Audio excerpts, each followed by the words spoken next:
You're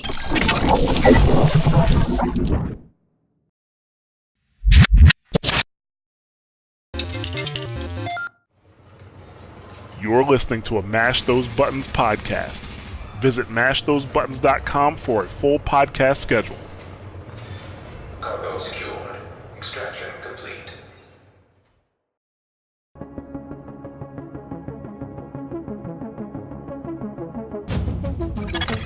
Intelligent System Analytic Computer is activated. All ISAC systems are confirmed online. Data scanned. Downloading files. What's up, guys? You listen to episode 124 of SITREP Radio, giving you the news and other happenings in the world of the Division. This week, we're talking about the importance of betas.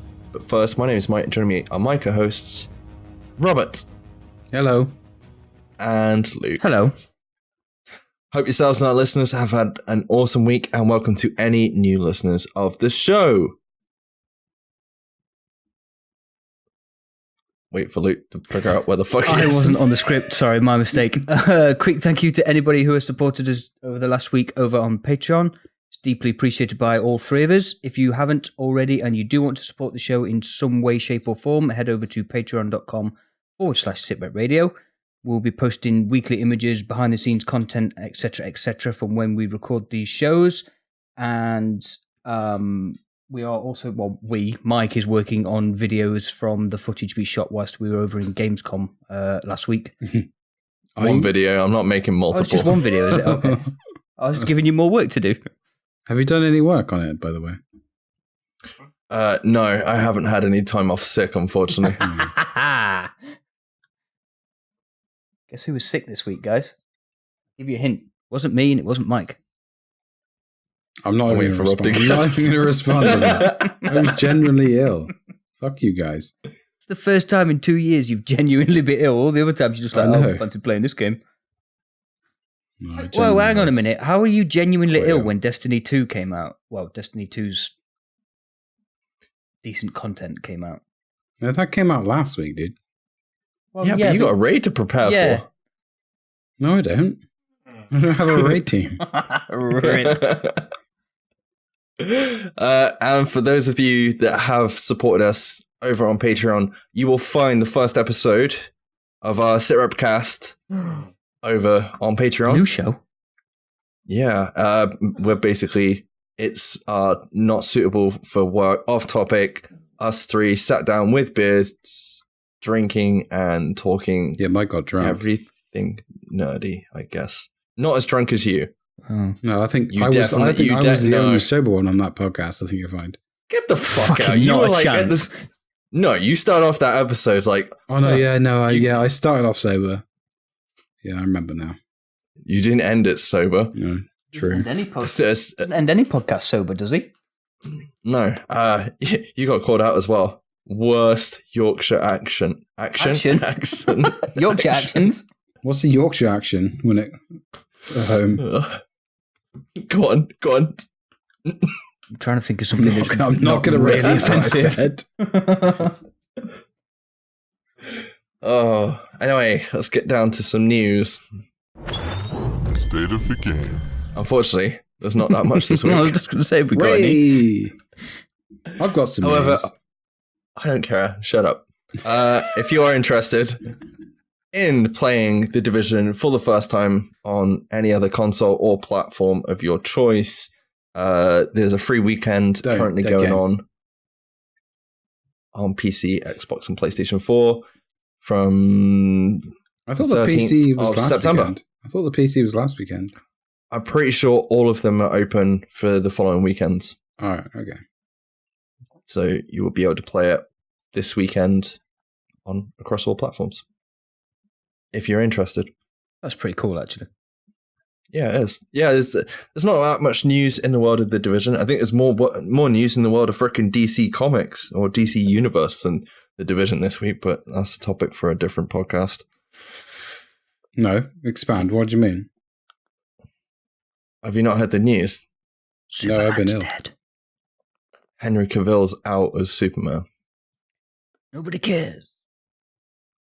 Well. Worst superhero ever. There, I said it. What, Superman or Henry Cavill? Both. Probably just Harry, whatever his fucking name is. Anyway, like I said, different podcast. We're not recording that tonight.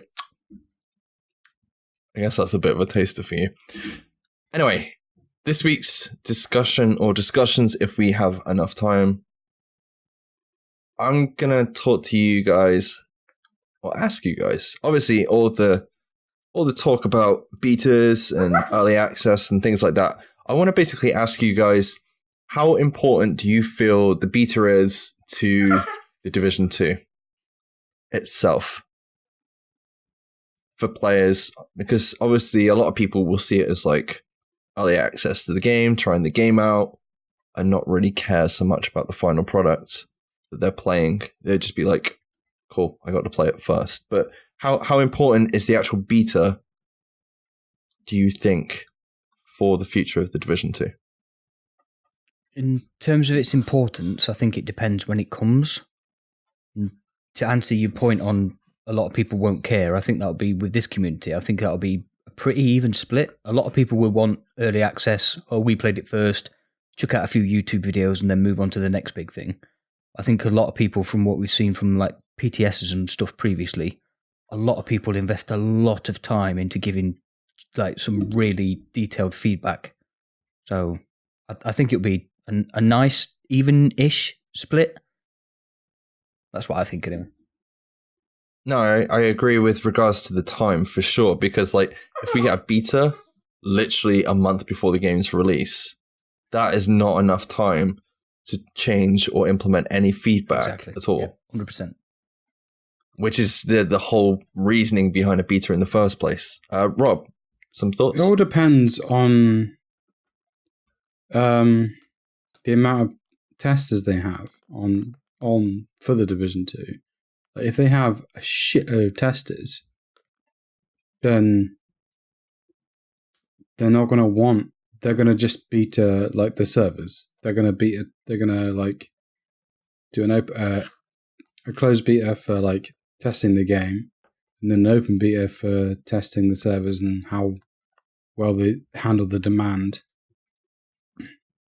of the game, which is what most games do. Usually once they get to beta, that's kind of a finished game, because there will be an alpha that certain people will get into, and that's when all the feedback will get given.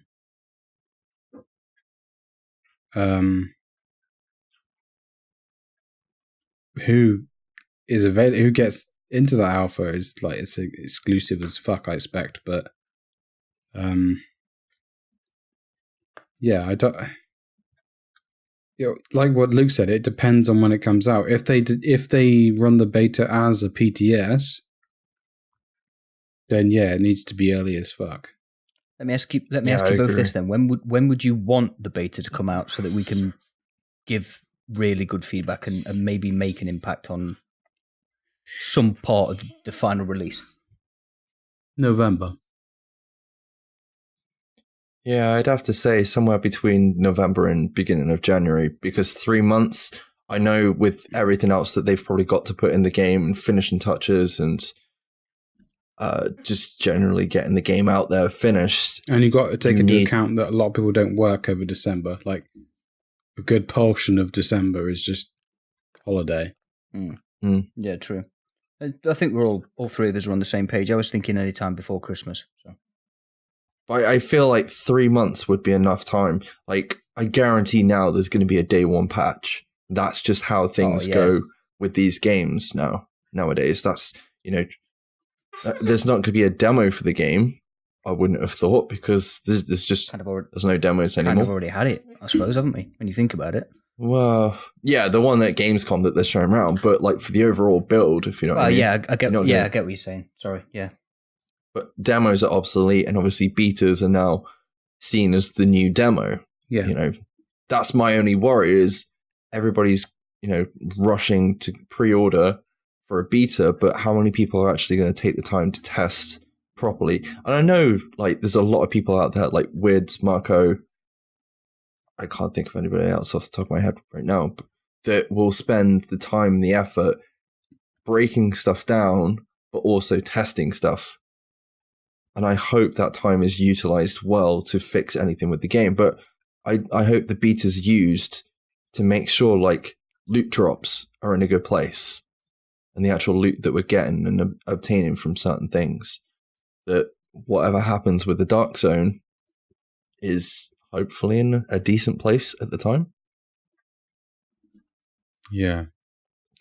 Like I said, it all depends on how many in-house testers they have. Because if they've got thousands, it's not going to be something they're going to want to test for, because they will already have the data for that. Plus, they've also got the data from the Division 1, so like there's no need to do like a server test, because it's going to be on the similar vein of that. Okay, so do you think the servers will be more stressed or less stressed than they were for the launch of the Division 1? It's probably going to be on par, which means we're all going to be sat in a queue for 3 days. Well, we know interest. We know interest for the betas like already up. Yeah. Higher than it was the first I time. was just going to say that. That broke records, isn't it? Didn't the first beta like break? The first beta broke records. The sign up for the Division 2 beta has broke its own records. So by that token alone, the servers will be more stressed. But I mean, who the hell knows? I'm just thinking like Lag's going to be real. All those people signed up for the beta, which, you know, you might not even get access to unless you've pre-ordered it. So you're not even getting the full amount of those people potentially testing the servers prior to the release, like we did with the Division 1. It's interesting. Because, like, the beta's there, for, like, in my head, is for, like, any systems that, like, don't work, or, you know, there's games... look at Battlefield 5. All right, they've postponed it till November due to the amount of feedback they had from the beta. We've been playing Battlefield 5. Yeah, from the closed beta, from the open beta that they had as well. Like, there's been multiple issues. I didn't think it was that bad. I know it crashed a few times, and I had a few problems viewing enemies on, like, the other team. I think your dad said the same, didn't he, Luke? Yeah. Either that or I've got jittery, my eyesight's just as bad. Yeah, it was a little bit jittery. Yeah. But now they've postponed it. Plus, obviously, the amount of releases that are between now and November with Black Ops and Red Dead Redemption 2 and all that. Yeah, the skeptics amongst us would say they've pushed it back for that reason, wouldn't they? But but pre-orders are down as well for that game, like, you know. But I just, from what they've said, they've took the additional time to polish it with all the feedback from the beta. And I think a perfect example of that is, like, anybody that played Insurgency, and if the beta was like it was at Gamescom, holy shit, they need to take the time. And I think they have actually put a memo out saying the game might have been pushed till next year. I can't remember. I definitely saw something about that recently. What? Insurgency Sandstorm? Yeah, I think it got pushed. Really? Yeah, I think the release got... Yeah, because of the amount of bugs and issues that it still had. Yeah, because we played, like, the alpha build at Gamescom, didn't we? Because it said, like, alpha on the PCs. And it was janky as fuck. Mm. I still enjoy playing it, but it was definitely... It wasn't close to a beta at all, was it? It wasn't polished at all. But then it's an indie game, isn't it? Sort of. Yeah. I don't know. It's just one of those things that I really do hope, because, like, we do have, like, this awesome community with, you know, that surround the Division. But it is like this weird thing when we have PTSs, or I can imagine if it's a beta where we just use the most broke-ass thing and then complain about it. I just hope it's properly tested. Do you know what to anything I hope they use the beta for? is to find any exploits Yeah. that will be used. Give it to Marco and Wids and let them test it for a week before anybody else gets hold of it. That's what destroyed the Division 1 in the first 6 months, was the amount of exploits that was available to do to break the game and get all the stuff that you needed to get. Unless they've built the game in a way where you don't need to exploit to get the good stuff, but then we know there's not going to be a challenge. I think with any game and a grind, or that has a grind to obtain loot, I mean, we know there's going to be raids come in. We know they're not going to be there for day one. They will probably arrive, a couple of weeks after, close to a month. I don't know. It might just be up to 2 weeks. They might do the same thing as what Destiny do. So people would be grinding through that game as quick as possible to get to the highest gear score or level to obtain the best loot. And to do that, people are very inventive in the Division community, aren't they? Yeah. You've seen shit like this before. Look at like Falcon Lost and all that. Look at all the exploits that we had from Falcon Lost and Last Stand.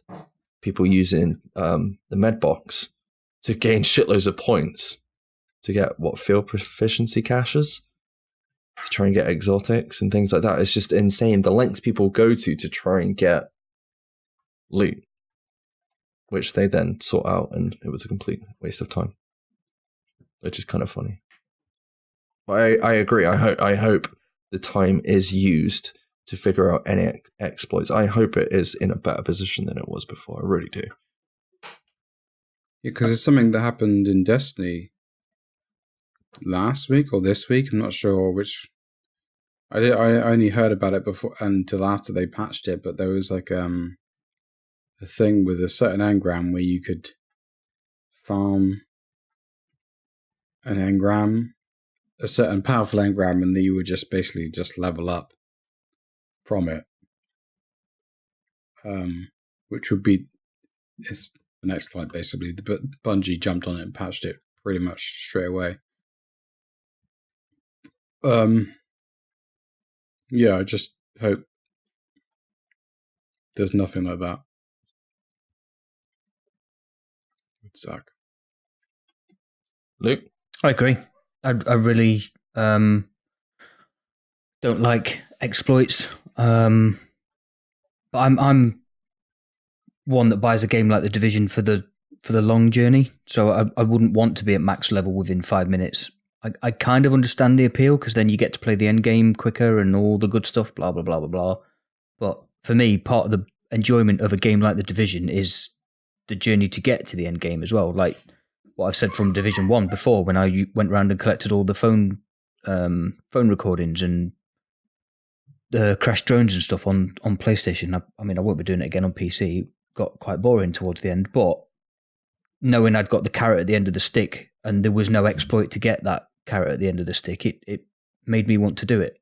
So I hope there are no exploits in the sequel. I think there will be. Unfortunately, I think that's just the nature of how big and grand they're making games nowadays. It's almost impossible to root out all potential exploits. But I agree with what you two are saying. I hope the beta is used for that, as well as obviously the other things that we've mentioned previously as well. No, I hope they jump on the exploits straight away. Just close them down. Yeah. I hope like the level of response is a lot better than we've seen with compared to like I think certain the fact that they've advanced with the Snowdrop engine would mean that they can literally jump on it and change it quite quickly. Not take weeks. The exploit in the first game that I remember got patched the quickest, I think, was the one where you could like set up a turret at the start of a mission, start the mission, kill all the enemies with the turret, restart the mission, and basically just rinse and repeat.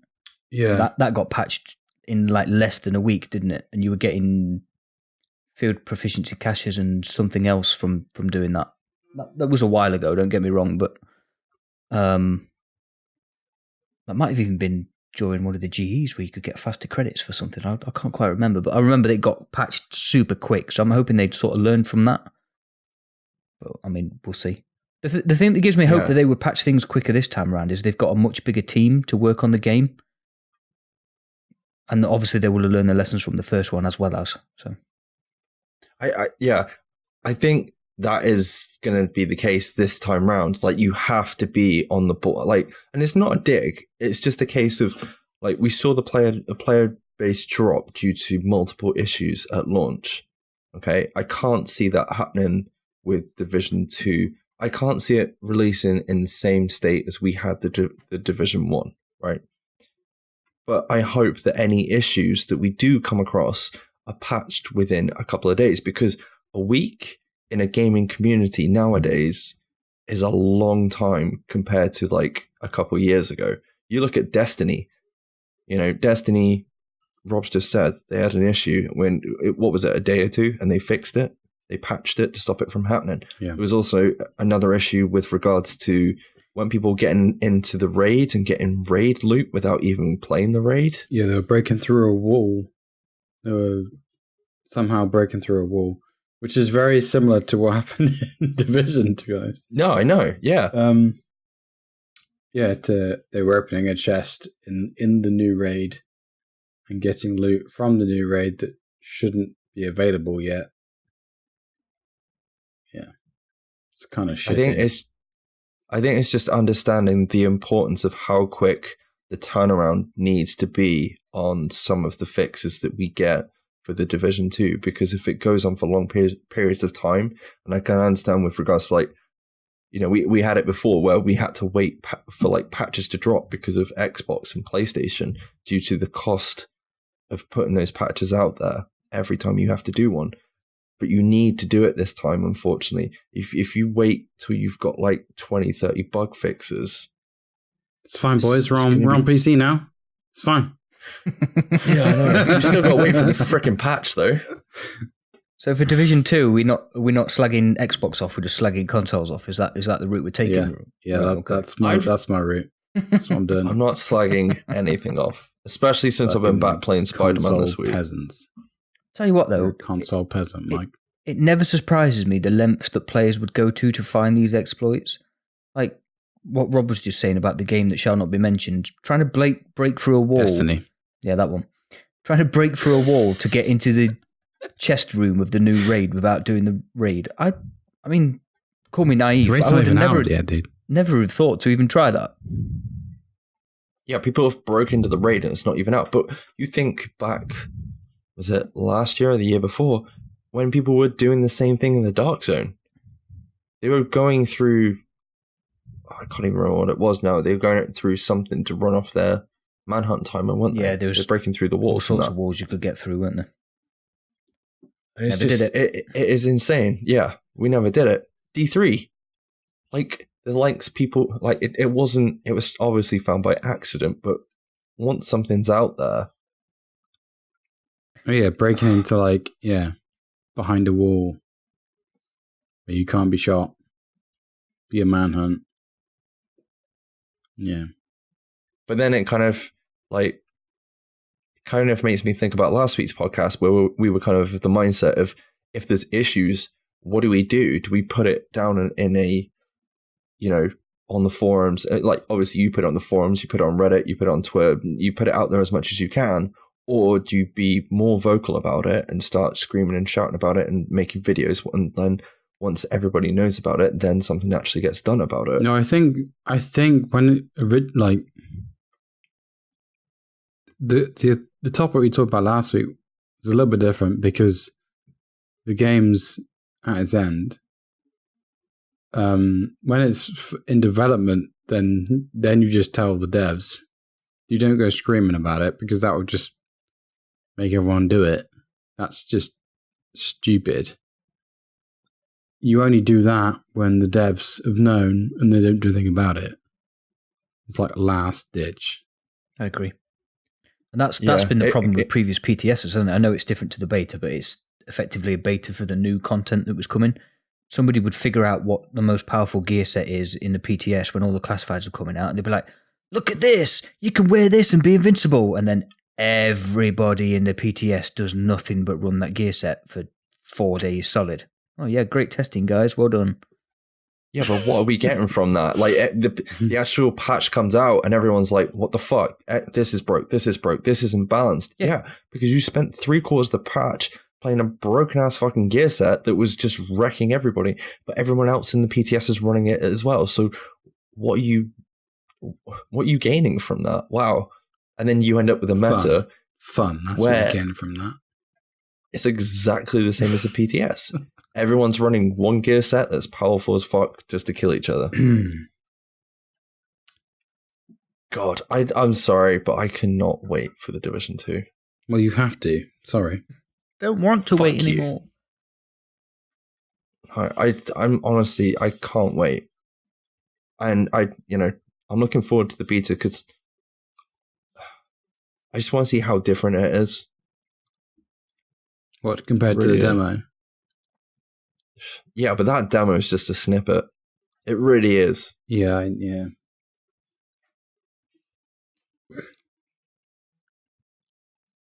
Like, you see videos on maps and things like that, and I don't know, I've got a feeling that the demo is going to be very different to what we actually get. Well, the demo seemed polished. But then, for the fact it was a demo. Does that make sense? Yeah. I mean, the demo at the end of the day, for me personally, I don't know if you guys agree, was to basically show this is what the game looks like, and this is how much we have learned from like the Division 1 in the past couple of years. And this is to show how everybody's like complaining and shit like that. The feedback has been implemented into that one demo now, and that's just one snippet. Like, honest to God, I can't wait to see the rest of it. Just hurry up already. I reckon they made a big list of everything. Well, not everything, but the most popular things that people were asking for, and they like circled half a dozen of them and said, right, they've got to be in the demo. So movement changes, TTK. Your mum? No, my mum wasn't in the demo.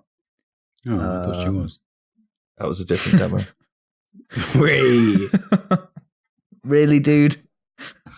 I give up.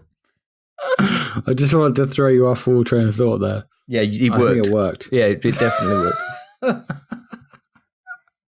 Prick.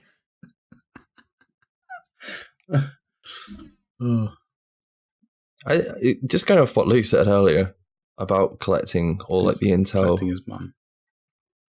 And things like that, like the little carrot on the stick across the world of Manhattan that we've had for the past couple of years. Someone that's been playing Spider-Man for the last week, that game has a very good way of enticing you to do stuff in the open world without doing main missions or anything. I just get absolutely sidetracked in that game. And I just hope the Division 2 has that similar feeling. Because it's well done in Spider-Man. That was very nice of you, Rob. So wait, that means you've turned your PlayStation on this week? The way. I had to blow the dust off it. Oh my God. So come on, Did then you connect it to the internet? Did it have like 6 million updates to do? Yeah, it did have one update I had to do. I think it's still doing now. Come on then, what's Spider-Man like? I really like it.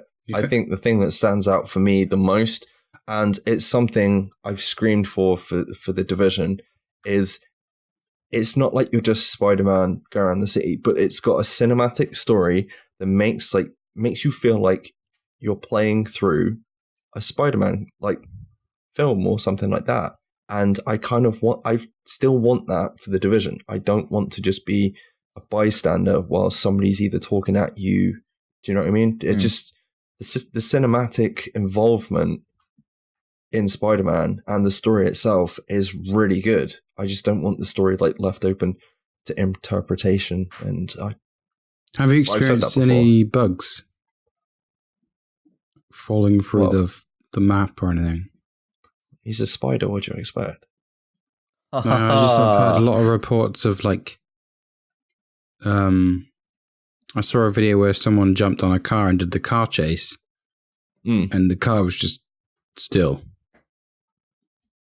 No, it's been pretty good to be fair. I haven't really come across any bugs. Any spiders? None. Luke's like... That was like a genuine question as well. Oh my god. You need to hurry up and complete it so I can borrow it. And I'll be booting on the PlayStation. I was going to say, you can't have any more sick time. No, I'll do it in my free time. It's fine.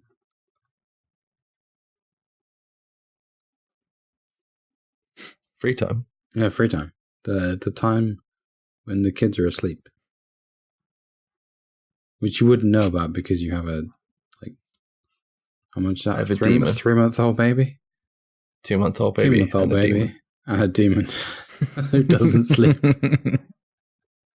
I'll tell you what. It sounded like something from The Exorcist when I put Remy to sleep earlier. When they're both crying, is it like... I'll put it this way. My youngest had his first injection today, and Remy hadn't slept all day. Have they? Was this the first time they've ever triggered each other? Kind of, yeah. Oh, yeah. That's going to happen a lot. But he had injection crying, if you know what I mean. Yeah. So it's like it's not crying. It's Probably it was screaming. Yeah. Injections at 2 months old must really, really hurt. I think he had 3 today. Oh, wow, dude. Some kids take to it really well. Some of them just go nuts. Like, I think when I had my firstborn, he was just like, yeah, it's fine. Second born, back in the day, he went fucking schizo. Like, he couldn't breathe properly. It was that he was crying that hard. No, I've only got 2 kids. That you know of. That I know about. Luke's looking like, I'm pretty sure you've got 3 kids. I have got 3 kids, but 2 of them, well, one of them isn't technically mine. So I wasn't there when he had injections. Anyway, on that weird tangent towards the end. Wait, the segue. That was really, I had a really proud dad moment today before you move away from the whole kids thing. I went downstairs and my 5-year-old had put Ghostbusters 1 on the television without a prompt from me or my wife. He just decided to watch it. And I was like, that is a proud dad moment right there. Yeah, GG. You're doing something like, right. Wow. I was like, wow. What would you have done if it was Transformers? I gave him a high five. Transformers, I probably would have turned it off. That is how you parent. What's that shit? Right.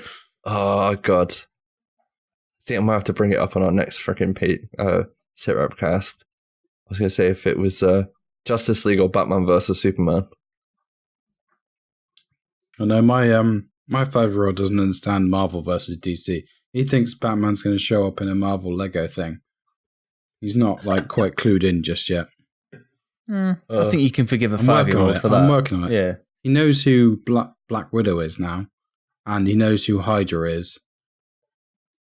Because I had to explain it to him because he's like, "Who's this? Who's that?" And yeah, getting there. I'll beat it into him one day. You're going to beat him with comics? Yeah. On a tablet? I don't have a tablet anymore. I sold it to you. Right. Anyway, let's fucking end this shit. Robert. Yeah? Where can the listeners find us, dude? You can find us over at SITREP Radio on Twitter, Facebook, and YouTube. Or use our personal accounts. Send any questions or feedback to the show at sitradiopod@gmail.com or find us on our Discord. Links We have in the that show notes. in a Yorkshire accent, please. No. We want to hear your thoughts on the news and topics we've covered in the show, so please leave a comment and join the discussion in any of those places. Luke? Please leave a review of the show using the podcast app of your choice. We really do enjoy reading all of them. The feedback is excellent, and at the end of the day, it actually helps to other people to find our show. If you are crazy enough to listen all the way to the end of Rob and Mike talking about their kids, you will hear all the juicy details about the other awesome shows that are available on the Mash Those Buttons network. Thank you! We do live stream as often as we can, so if you're interested in dropping by and chatting with us while we play some Division and other games, like this week I've been playing Spiderman, and I'll probably keep doing that over the next couple of days, you can find us over at twitch.tv/SITREP Radio. We have been SITREP Radio. Thank you for listening. We'll catch you next week. Bye-bye.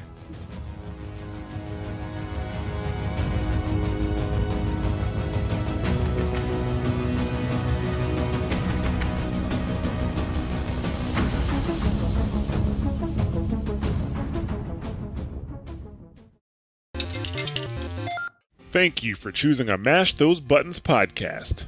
We hope you enjoyed the show. If you'd like to subscribe to one of our shows, you can find us on multiple podcast platforms across iOS and Android.